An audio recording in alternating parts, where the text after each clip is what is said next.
Good afternoon. Welcome to Oklahoma Postgame Live as Oklahoma gets the victory over interstate rival, well, not really rival, team in Tulsa by a score of 66-17. Welcome in. My name is Jason Ray, taking you for the next hour as we break down, talk about everything related to this matchup where Oklahoma wins in dominating fashion, 66-17 over Tulsa. Make sure you hit the like, subscribe button.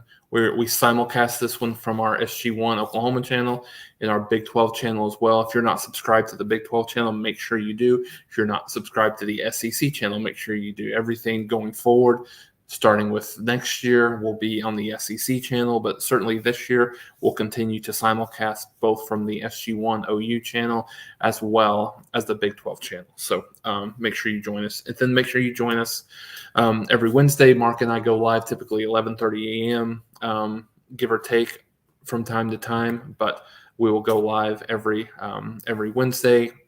And then I will go live on Friday afternoons as we do our Sooner Tailgate Live, just a little bit of a pregame show each and every week as we preview Oklahoma's games and anything going on around the world of college football. So yeah, welcome in, and we'll get started talking about this game. Like I said, bring your comments, questions, concerns, topics of interest, whatever you want to discuss as Oklahoma wins, as I mentioned, and really in dominating fashion, 66-17 over an outmanned Tulsa team. Oklahoma, dominated the game for the most part. There was a couple of there's a little bit of a lull there in mid second quarter, early third quarter, where Oklahoma lost a little bit of edge on the defensive side of the ball, but Oklahoma really dominated offensively throughout the balance of the game, with scoring 66 points really through three quarters of play in that game for the Sooners, aided by some turnovers by Tulsa. But be that as it may, the offense was really, really humming. 596 yards of total offense for Oklahoma. As I kind of go through the stats on both sides, then I'll kind of give you my thoughts overall. Dylan Gabriel, again, was really, really solid. 28 out of 34 for 421 yards, 5 touchdowns, and the one interception was not completely entirely his fault in that situation, as he was being hit right as he threw the ball, so wasn't able to get as much as he wanted to on that long pass. But overall, pretty flawless. As I mentioned, 421, only 3 incompletions, continues to be very, very accurate this year. One of the things that he struggled with at times last year, but really has turned that around this year thus far. So far in the season, somewhere in the neighborhood, I have to look it up here, but somewhere in the neighborhood of definitely over 70% completion percentage overall in the year, probably in the 75 range, if I was to say so. Oklahoma had 3 players and go over 100 yards receiving.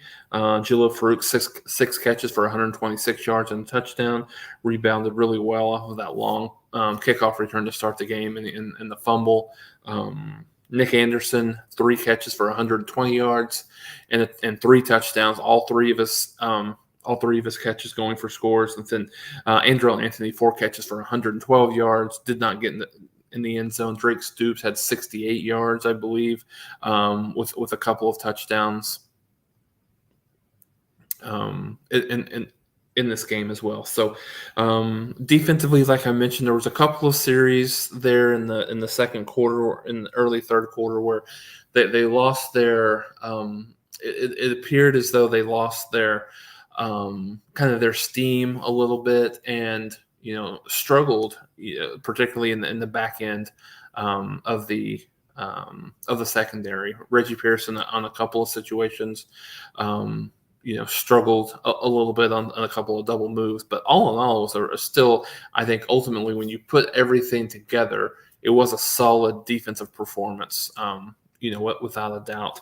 When you forced 5 interceptions, I think that was the first time since 2011 that Oklahoma has either made or forced, term you want to use, forced 5 interceptions in a game. less than 2 yards per carry for Tulsa, 46 carries for 75 yards. And I think the thing that you really like, 8 out of 19 on third down conversions, particularly was really, really good for most of the third quarter or most of the second half. I think Tulsa was 5 for 10 at one point, and then 3 for the last 9 on third down conversion. So 8 out of 19 is really solid. I think Oklahoma was like somewhere in the neighborhood of 7 of 8, 8 or 9. So in any event, I think overall pretty solid performance as you go into conference season against a team that is actually a lot better than a lot of us thought that they would.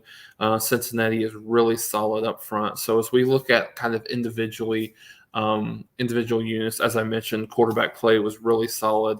I don't love the way that they're using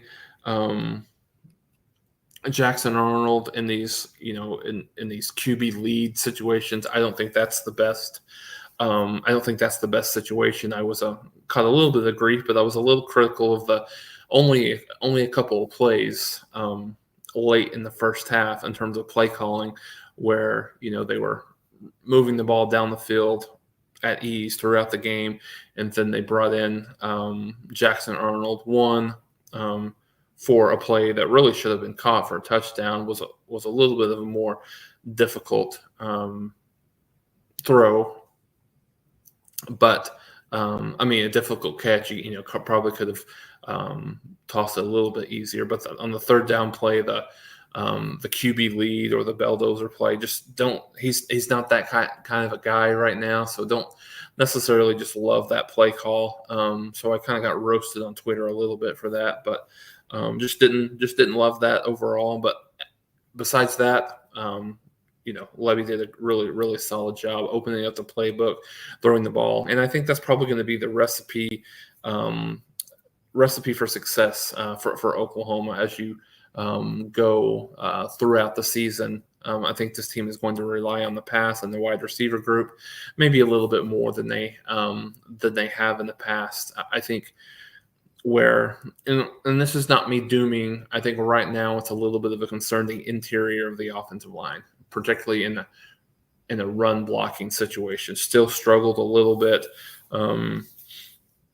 Oklahoma only ran over for a little bit over 100 yards, didn't run it as much because I think a lot of that had to do with lack of success that they were having early on, being able to block up front. But I think that's the area of improvement.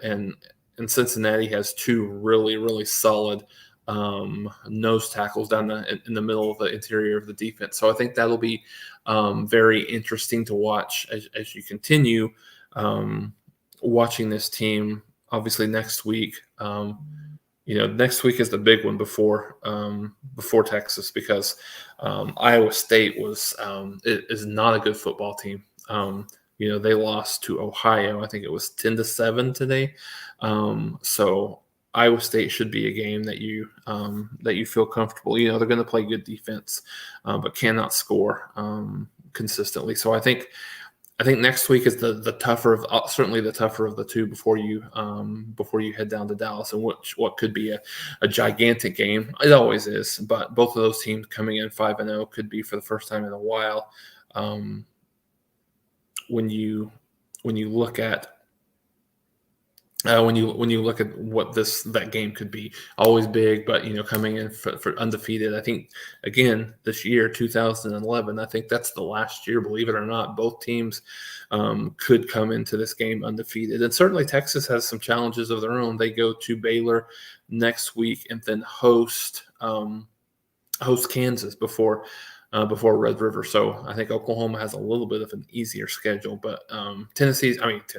Sorry, I'm watching Florida and Tennessee on the screen here, but I think this will be a situation where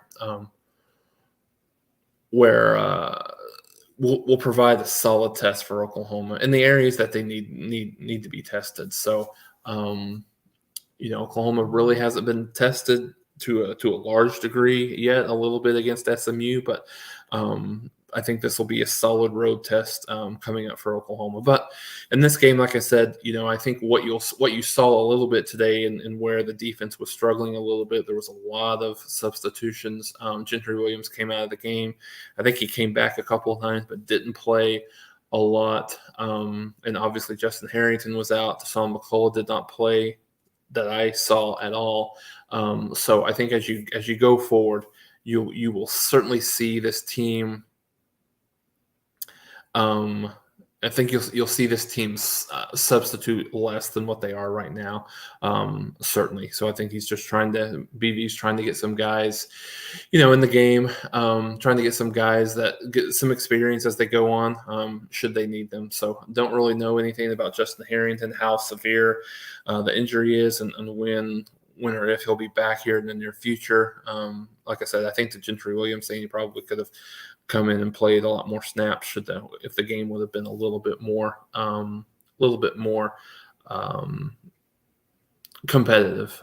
So I think the one thing that was really, really exciting for me towards the first time that we've really seen it all year, third and fourth quarter, was Oklahoma's defensive line got a lot of pressure and played really, really well. You got PJ Adebawore getting his first sack of the year, Marcus Stripling getting a sack, and you just saw a lot of pressure, and you just see how impactful that's going to be for this Oklahoma defense in the secondary if you have a situation where Oklahoma is really able to get pressure on the quarterback. That's going to help that secondary. So we'll go ahead and take some of your comments, and we'll continue talking about that. Chris Nipper, that's why I'm talking about 5 interceptions, double-digit touchdown, pick 6, forced fumble. I think that I'm trying to remember. I think the forced fumble was one that they called back,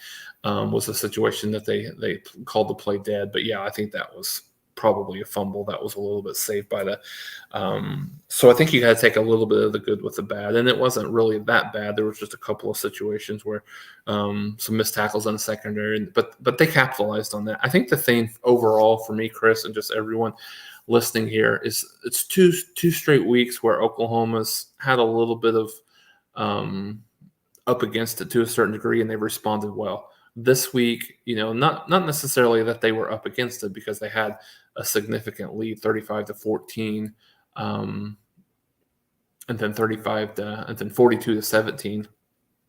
But I think when you look at it, the way they responded in the past, like, this is something that would have snowballed big time for this team and really would have gone downhill very, very quickly for Oklahoma. But it didn't happen. They actually responded really well.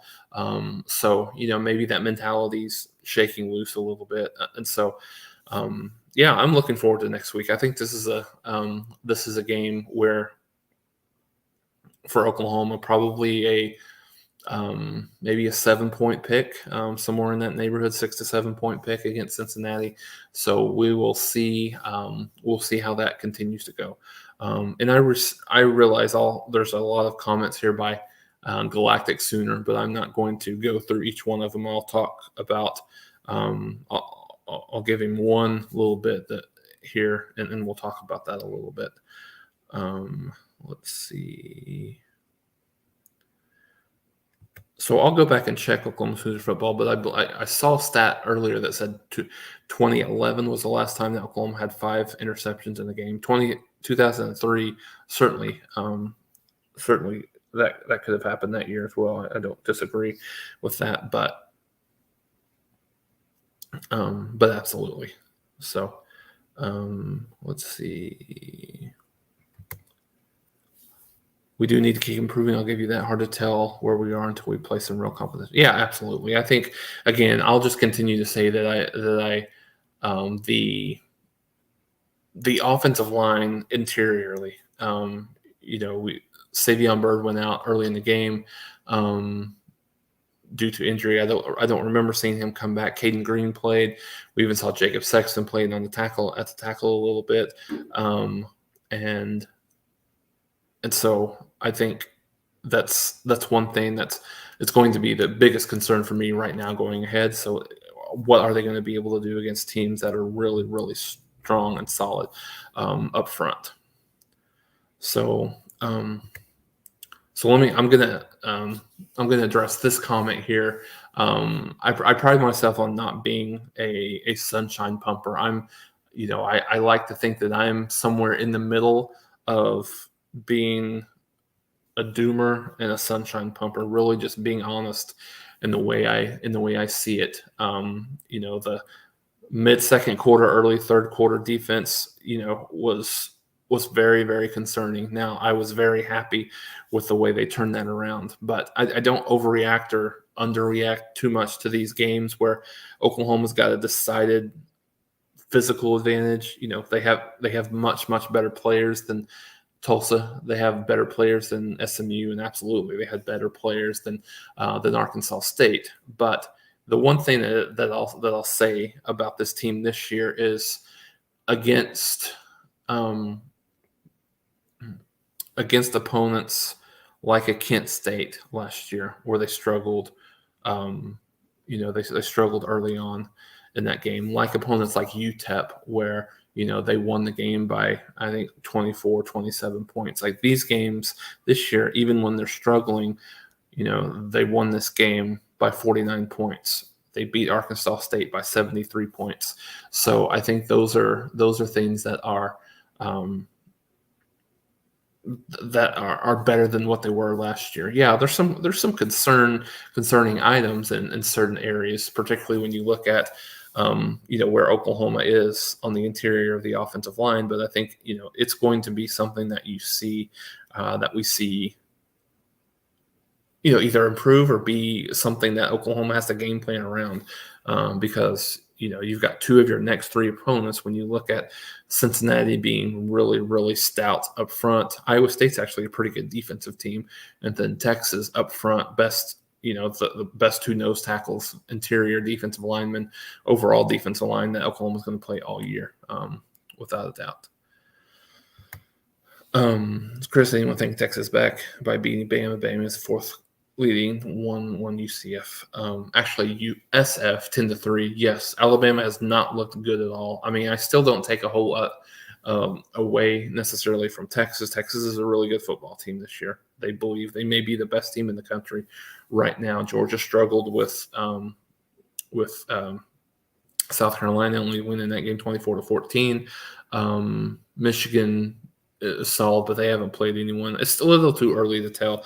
I like to get a little bit more of a sample size before you get some of these comparative scores and see what that looks like. But I will say that Alabama is definitely not anywhere near as good as they've been in the past on the offensive side of the ball. Now defensively, they're not bad. They're still pretty strong. But yeah, it remains to be seen. This might be the weakest Alabama team that we've seen in quite some time. Love the name here. I do believe Emory Jones will provide a good test for our defense. Absolutely. I think, dual threat guys have always given Oklahoma a little bit more of a challenge at times. And so we'll see if that continues to be the case. I think Oklahoma will be dialed in for this one. As I mentioned, there won't be as many substitution pattern things on both sides of the ball, particularly on defense, that you're getting a lot of young kids. So I think you're going to see that.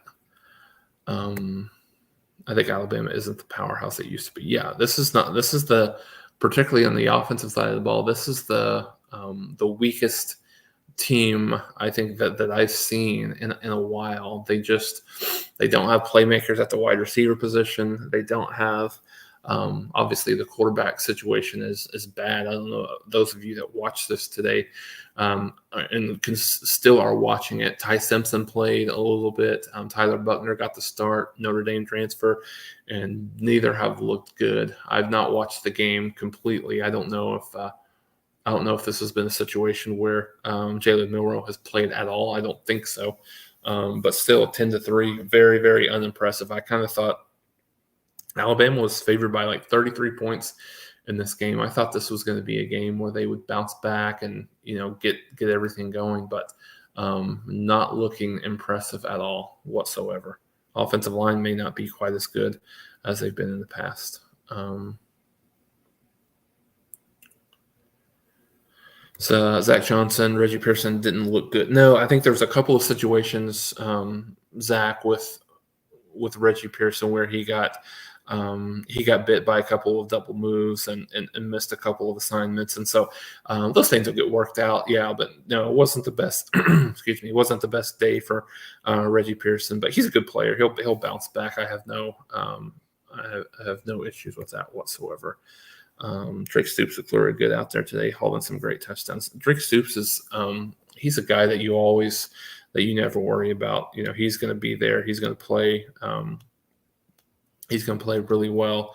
You know, he's going to. You know, he's very sure-handed. He's going to do the things that you need to do to play winning football. You know, without a doubt. So. I'm kind of concerned for our D against Emory Jones, seeing how we performed against a good mobile QB in Tulsa. I think our O-line is good, but how is our D-line going against an O-line? So I think, Darth, when you look at it, I kind of look at it in the transfers. Oklahoma's defensive line has actually been fairly solid this year, specifically against the run. You know, we haven't had an opportunity to get a lot of sacks because a lot of these teams have done a lot of max protect against us. So really haven't had much of an opportunity to get a lot of sacks. So this will be very interesting on Saturday. You know, I haven't had an opportunity to really study Cincinnati in a large degree, but I will do that before we before we have our midweek pod. But yeah, I haven't. I know that their defensive line is really solid. They ran for over 200 yards against Pitt last weekend in that game where they, kind of dominated early, but then late they they barely was able to hang on to that win. So I think it's not necessarily a great team, but I think it's a far better team than I thought. I thought initially. That Oklahoma would be facing. So looks like Alabama getting ready to punt again at 3rd and 11. Had about a 6-7 yard gain. 9 minutes to go. So who knows if South Florida can get a scoring drive here. South Alabama's up 3-0 on Oklahoma State. Oklahoma State's about to punt. I liked South Alabama in this game. Maybe not to win, but to keep it close. And then Florida just missed a field goal.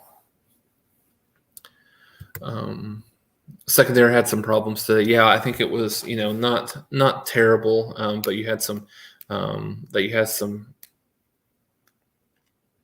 issues from time to time with communications. There was a couple of busts in this game for Oklahoma.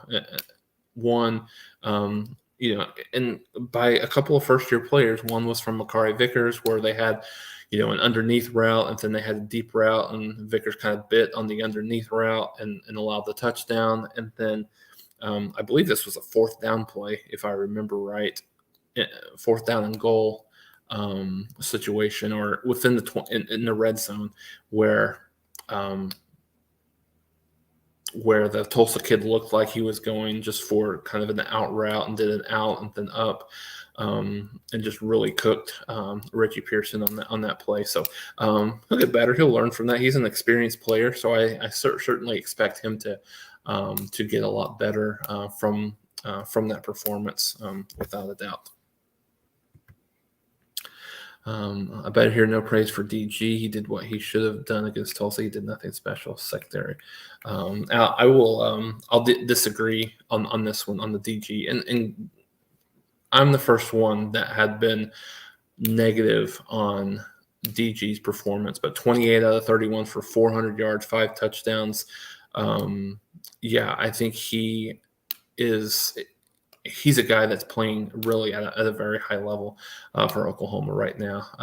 Now, if you want to say the secondary is still suspect, I mean, I think that certainly the jury's out on that one for sure. But remains to be seen. Like I said, there are a lot of plays that Oklahoma was victim of was by some young players there, so I'm not really we'll see next week. We'll see. Like it's hard to say, massively concerned or not.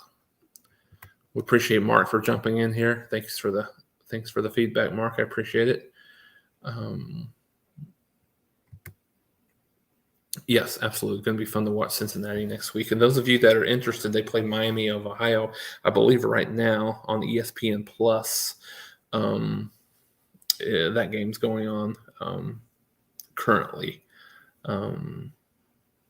For if you guys want to take a look at that, I'll just scroll here and see if that's the case. Yeah, 7-7 right now.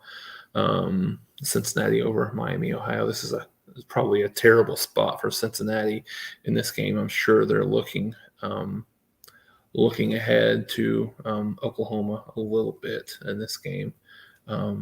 So Miami, Ohio is not a terrible team either. So in any event, so lots of good stuff going on this evening. As I mentioned, Oklahoma State is playing South Alabama. South Alabama has the ball back again. Alabama trying to hold on against USF, and then Florida and Tennessee going on right now. Then, of course, the national attention, the big one from this past week this week will be Colorado and Colorado State at 9 p.m. if you guys want to stay up late to watch that one. Let's see. How do you feel about the young running backs versus the older guys?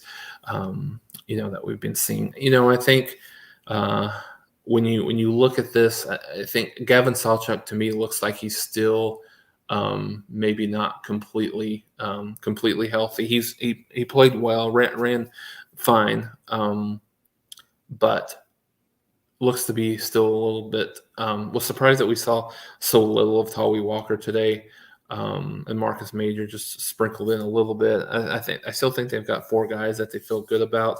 I think the problem is right now the offensive line is struggling. It's tough sledding in there for any of these guys right now for Oklahoma. So they're not really been able to get into a big time groove. So we'll see how that continues to improve. But I like the 4 guys that Oklahoma has. I think it's more of you go with the hot hand. I would have liked to seen Tawee Walker in there a little bit more in short yardage, specifically that one situation that I mentioned. But I absolutely think that you can play. You've got winning football with all of these guys. Without a doubt. Let's see. I think DG has a chip on his shoulder at the moment for like a great P. They're only supposed to do against a fair. Yeah, and like I said again, I think and all of this has come down to what we anticipated, right?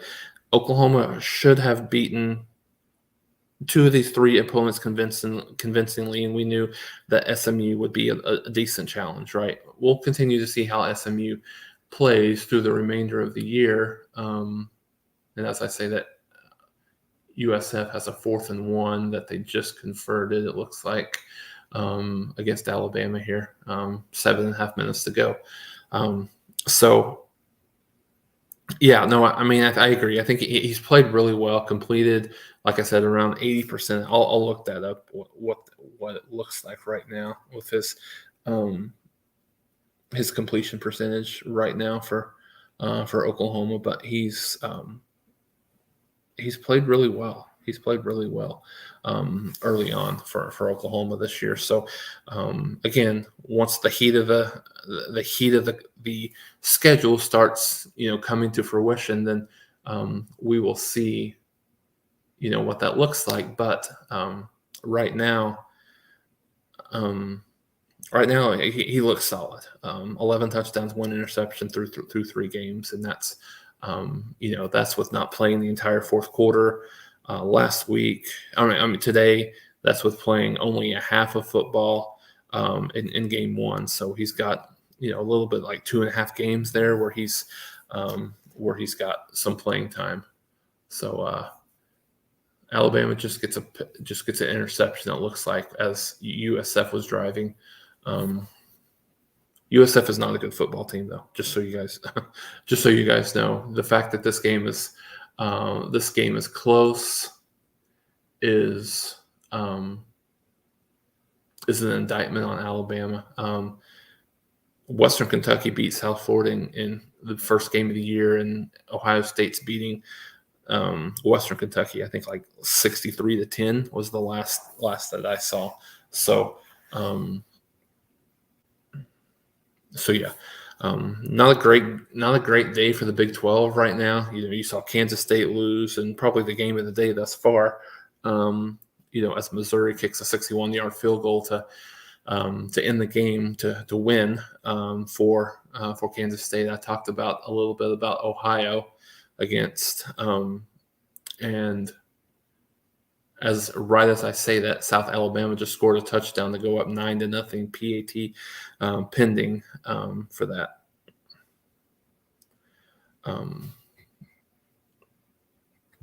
So we got Martin here. Martin, thanks for the dollars there. Do you like the direction that Brent's taking OU, and how do you feel about Levy? Yeah, I think Martin. I think it's very clear to see the improvement on the defensive side of the ball for me. Defensive line is much improved. The linebacker, Denny Sussman, to me, is playing like an All-American right now. Really just doing all the things that he needs to do to be a great linebacker. Now, again, I'll kind of tell you this, long-winded answer a little bit here as we talk about Jeff Lebby. I think with the Oklahoma fan base in general, I think there is a lot of when you follow someone like Lincoln Riley, and it's the same thing with Jeff Lebby, and the same thing with with Dylan Gabriel. Dylan Gabriel is always going to be compared, fair or not, he's always going to be compared to the great quarterbacks of the past: Kyler Murray, Baker Mayfield, Jalen Hurts, Jason White, Sam Bradford, all of those guys, Caleb Williams. Even when you look at those guys, and he's just not that guy, but he's a really, really solid quarterback, thrown for over 11,000 yards in his career. So really, really solid. And I think he gets some unfair criticism because he may not necessarily be quite as good as some of those other guys. So when you look at that, Martin, I think Lebby's in the same situation when he follows Lincoln Riley. Riley's I know a lot of people around here don't like him, and I'm right there along with him. But when you have a situation where he's the best play caller in the country right now, and Lebby is, and Lebby's facing or following him, there's going to be that same comparison with Lincoln Riley and why Oklahoma's offense isn't doing the same things as his. So I think Lebby overall is doing a fine job. But I think there are situations where he gets very predictable, very unimaginative, and picks some of the wrong spots to make some poor judgments in play calling, as I mentioned in that series of plays down the goal line towards the first half. Bringing in Jackson Arnold, I don't know that that's necessarily the time and place to bring that. I mean, you were rolling with DG. I like bringing Tawi Walker in there to be able to run a little bit in between the tackles, and I think that's one thing. And the second thing is, if you don't have a lot of confidence in your ability to run between the tackles and get a couple of yards against Tulsa, then I think it's going to be a long season in a lot of different other ways, right? So I do, and then there was a couple of situations in this. Oklahoma they were a lot better than Tulsa, so they were able to overcome it. They got cute with a couple of trick plays, 2 or 3 in succession, and that's the part of it I just didn't love. But other than that, I think he's, his offense is performing, Oklahoma's performing well. You've got 2 games in which Oklahoma has scored 73 points and 66 points. So you obviously like where you're at with that. But let's see how this conference season goes a little bit more, and then we'll get a better idea. But yeah, I mean, I do love the direction that Brent's taking the team. His team looks improved right now. I mean, how improved they're going to be, we'll see within the next week, and then a couple more weeks after that against Texas. But yeah, I think this is certainly a team that is going in the right direction right now as I see it.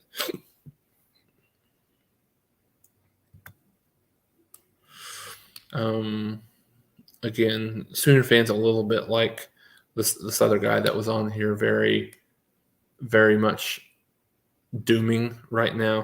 Don't compare him to nobody but those who can throw a pass, and I don't even know what that means, honestly. So, again, Martin, thanks again for the contribution. Certainly appreciate it. So, so it looks like Alabama's taking control of this. They just got a long run. They're at the USF 27 in this game. So barring a turnover, it looks like Alabama's going to hold on to win. Again, as I mentioned, South Alabama goes up 10-0 on Oklahoma State. I've been very unimpressed with Oklahoma State early on. I think they're a 6-6, 7-5 team right now. They don't have a good identity on the offensive side of the ball. I think Mike Gundy's not giving them. I don't think he's doing them any favors doing this quarterback carousel thing for them. Florida just looks like they just broke off a really long run to tie this game up at 7 with Tennessee. This is going to be a really good game. I think this one has the chance to be the best of the group in this evening, I should say, for our slate as we finish up the day. And what hasn't been a great day, but next weekend is going to be phenomenal. You've got a lot of good conference matchups. Florida State, and as I say that, Tennessee blocks the extra point, so it's 7-6 now. But you've got Florida State going to Clemson. You've got Ohio State going to Notre Dame. As we mentioned, Oklahoma and Cincinnati with local interest. So a lot better overall college football slate next weekend. Cincinnati goes up 10-7 on Miami of Ohio, 28-yard field goal. So that game's a little bit more interesting than I thought it might be early on. Turnover for Miami, Ohio was able to give an interception. Was able to. Emory Jones, 7 of 9, 100 yards, already over 150 yards of total offense in the first quarter for Cincinnati. So Alabama's actually looks like they're going for it on 4th and 2. They drew USF offside, so that's going to be first down, it appears, for Alabama. So Jay Barnes and Salchuk don't look like the same backs last year. Injuries, yeah, I don't. It's a little bit of part of it's they haven't had a lot of opportunities to really get in the groove. Part of it's the offensive line, and part of it, yeah, they don't quite look the same for sure. Yes, Cincinnati will be a challenge. So, okay, well, enjoy everybody. I thank everybody for coming. I hope everybody enjoyed the time this afternoon, giving our post-game live as we talked about Oklahoma going 3-0, starting 3-0 for the second consecutive year. Hopefully this year the conference season is a little bit better. As I mentioned, they'll start off with a tough game against Cincinnati. We'll see how the trajectory of this team goes. I think this team is depth-wise is built a little different and a lot better than they were a year ago. So we'll see how that goes this week. Like I said, lots of good football remaining today. Make sure you guys are staying tuned in and make sure you're joining us on Wednesday, me next Friday, and we'll get cranking with everything. So everybody have a great, wonderful rest of your weekend. Boomer Sooner. God bless.